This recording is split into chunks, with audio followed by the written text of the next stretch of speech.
अस्सलाम वालेकुम वरहमतुल्लाहि वबरकातुहू।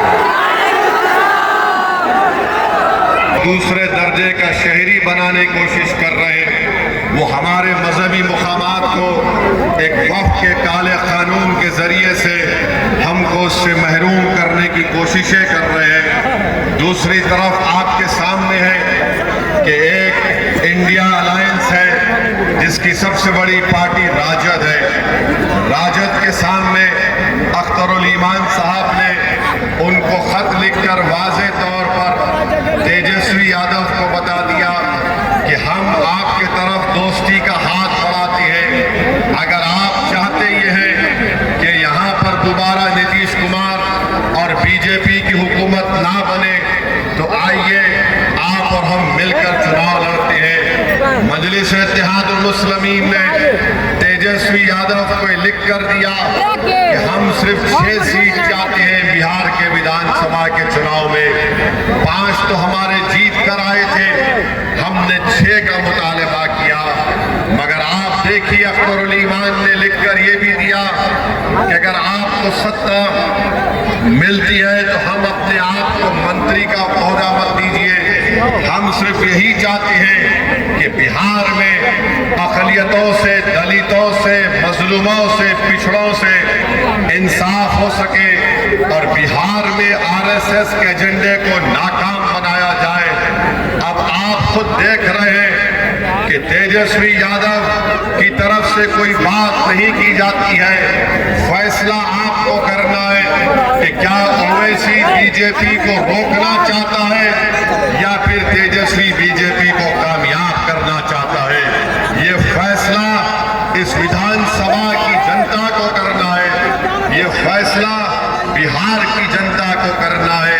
मेरे अजीज दोस्तों और बुजुर्गों, तीसरी बात यह है कि आज आप देखते हैं कि अभी हमने सुना कि यहाँ पर 5 सितंबर के दिन मिलादुन नबी के मौके पर जनाब नसीर शाह साहब को राजा पाकर थाने की पुलिस बेवजह उठाकर ले गई, मारपीट की गई और 3 दिन के बाद नसीर शाह की लाश थाने से आ गई। हम पूछना चाहते हैं भारत के प्रधानमंत्री मोदी से, नीतीश कुमार से, चिराग पासवान से, जनाब कुशवाहा साहब से, अगर मरने वाले का नाम नसीर शाह नहीं होता, कुछ और होता तो अब तक पूरे थाने का थानेदार से लेकर कांस्टेबल तक सब बरतरफ हो जाते।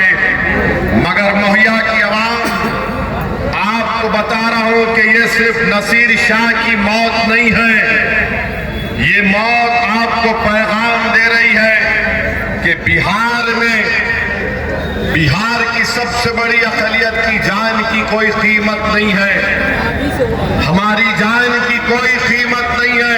शाह को 3 दिन पुलिस स्टेशन में रखकर मारती है। आप बहादुर नहीं है, आप बिगड़े हैं, मुकन्निस हैं। कैसा आपने गरीब को उठाकर, कैसा आपने गरीब को अपने कस्टडी में रखकर उसकी मौत हो गई। अरे आपको चाहिए था, यहाँ के डीजी साहब को चाहिए था, नीतीश कुमार को चाहिए था कि उनको सस्पेंड करते, उनके खिलाफ एक्शन देते, अरे मिनिमम एसडीएम की इंक्वायरी ऑर्डर करते। मगर नसीर शाह मर गया, कौन जिम्मेदार है किसको पता नहीं है। मैं मुबारकबाद देता हूं पुलिस वालों को जो नसीर शाह को गिरफ्तार करके लेकर गए। आप इंसाफ नहीं करें कोई बात नहीं, अल्लाह और जमीन व आसमान का खालिक कुदरत इंसाफ करेगी। आप ये कभी खामोश नहीं बैठा जा सकता इस बात पर कि गरीब को ले जाकर थाने में रख दिया गया और कोई एक्शन नहीं लिया जाता है। बहरहाल आपको अपने वोट के जरिए से बताना पड़ेगा कि आपकी जान की कीमत कितनी है। आप अगर नसीर शाह के साथ हैं, आप नसीर शाह के साथ हैं, आप नसीर शाह की मौत को मौत मानते हैं, आप मानते हैं कि नसीर शाह को मारकर पीटकर उसको खत्म कर दिया गया, तो फिर आपको भारत की लोकशाही में संविधान इस बात की इजाजत देता है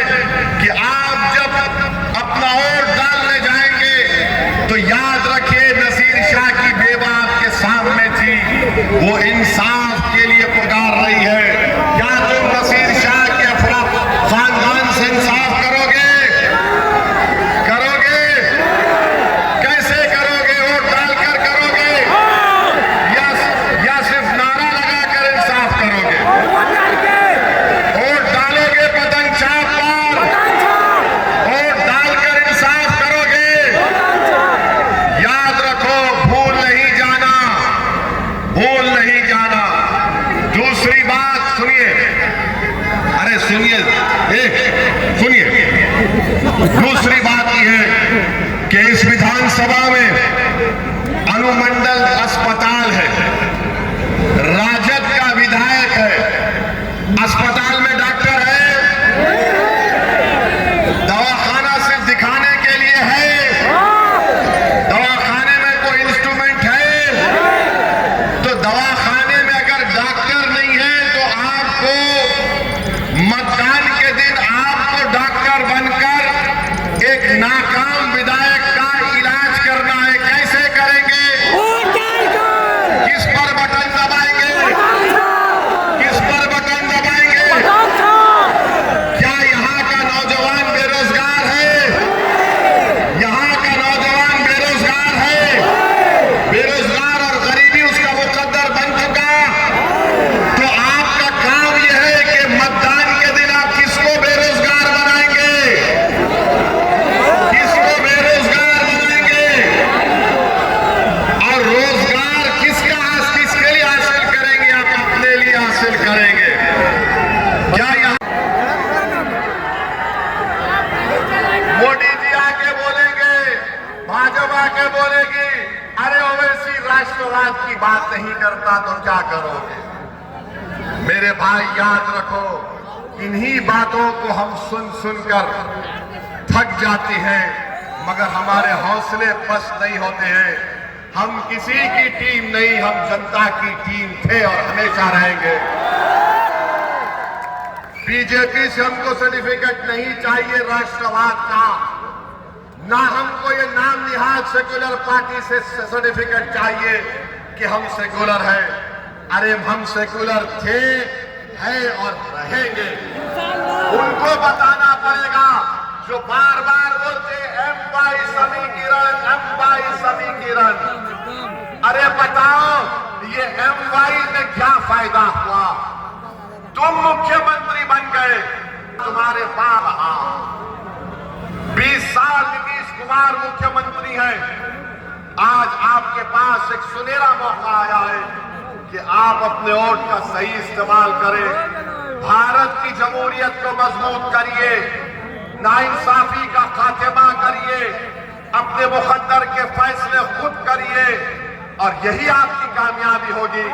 नौजवानों, जब तुम यहां से उठकर जाओगे, ये पैगाम लेकर जाओ कि आने वाला कल तुम्हारा है, ये लड़ाई तुम्हारे मुस्तकबिल की है और हम एक ताकतवर बिहार को देखना चाहते हैं जहां पर सब लोगों से इंसाफ होगा।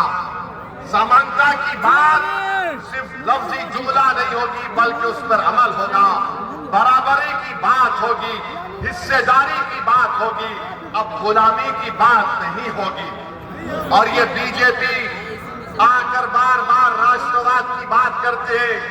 मोदी ने कहा कि आतंकवाद और पानी एक साथ नहीं बह सकता, बातचीत और आतंकवाद साथ साथ नहीं हो सकती। अब बताओ मोदी जी, आप तो पाकिस्तान से क्रिकेट मैच दुबई में खेलते हैं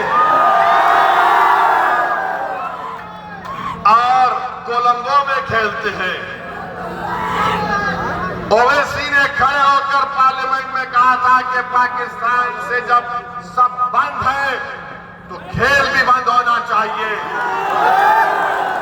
वो आतंकवाद पाकिस्तान से आकर पहलगाम में हमारे भारत के 26 लोगों को गोली मार दिए, इसलिए कि वो हिंदू थे, उनके सर पर गोली मारी। बताओ मोदी, बताओ नीतीश कुमार, ये देशभक्ति है कि जिस देश से आतंकवाद आते हैं आप उनसे क्रिकेट मैच खेलते हैं, उनसे क्रिकेट मैच खेलते हैं। आज ड्रामा करते हैं मोदी जी 3-0 ऑपरेशन सिंदूर। अरे मोदी जी, सिंदूर का ऑपरेशन हमारी बहादुर फौज लेके हम उनको सलाम करते हैं। ये मामूली क्रिकेट मैच क्यों खेला जा रहा है?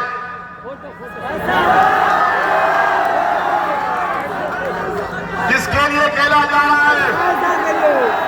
किसके लिए खेला जा रहा है? ये देशभक्ति होती है, ये देशभक्ति होती है। नहीं नहीं, ये बाइलैटरल, मल्टीलैटरल, अरे भाड़ में जाए बाइलैटरल, मल्टीलैटरल। अच्छा ये मोदी जी 60,000 रुपये दिए। अरे जो सैलाब आता है, जमीन कटती है, कुछ इंतजाम किया नहीं। और मोदी जी बोलते यहां पर घुसपैठी घुस गए हैं। नेपाल में क्या हुआ आपको पता नहीं, बांग्लादेश में क्या हुआ आपको पता नहीं। इलेक्शन कमीशन 65 लाख नाम निकाल दिया, उसमें कोई घुसपैठी नहीं है। मोदी कहां चले गए? तो मालूम हुआ हमको बदनाम करने के लिए बात कही जाती है। बहरहाल इंशाअल्लाह चुनाव के दौरान में एक मर्तबा मैं फिर इस विधानसभा में आऊंगा और आपसे फिर से अपील करूंगा कि अपने इत्तेहाद की ताकत और कुव्वत पर मजलिस पार्टी के उम्मीदवार को कामयाब करिए। आपका बहुत बहुत शुक्रिया कि आप यहाँ पर आए, आपने इस जलसे को कामयाब किया। वतन छाप जिंदाबाद, वतन छाप।